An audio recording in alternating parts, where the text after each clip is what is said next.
And last year alone, the Anti-Defamation League says there were nearly 4,000 of those incidents, the most on record. With us here in the newsroom is Emmy-winning actor, director, and filmmaker Yuval David, and also someone who leads the End Jew Hatred program. Is that correct? That's right. The End Jew Hatred movement. The End Jew Hatred movement. And I think when you say those words, I think they speak loudly in 2023 because of all the rise in these incidents that we're seeing, not just across the country, obviously, but especially in areas like Montgomery County, where there's been a precipitous rise, something like 260% from last year. Well, it's really surprising because of the amount of Jews who live in the D.C. area. We'd think that this would be a safe space for us. But the ADL and the FBI, numerous other Jewish organizations, have given out these numbers, have shared the numbers from the research, showing that places like Maryland, D.C., New York, New Jersey, Massachusetts, Florida, California are exhibiting high numbers in Jew hatred.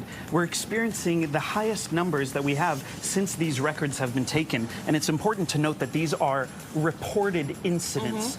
There are so many unreported incidents. I have incidents that I haven't reported. Even today on my social media, I received hateful messages attacking and condemning me because I'm outspoken about my Jewish identity. Now, let me ask you a question straight from you growing up in this area and living between here and New York.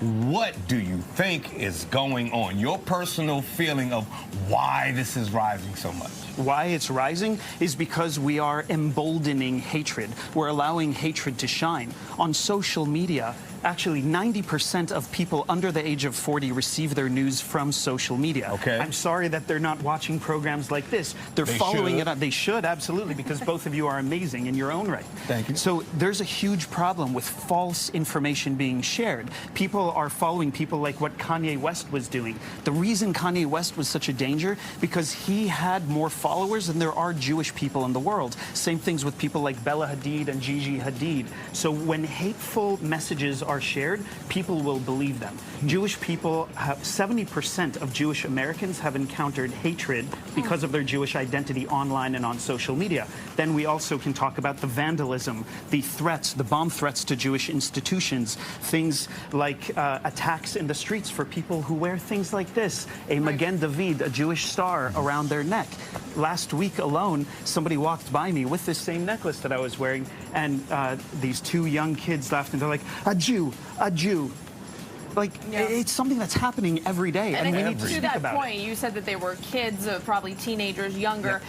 We always focus on education, and a lot of the problems can be solved through education.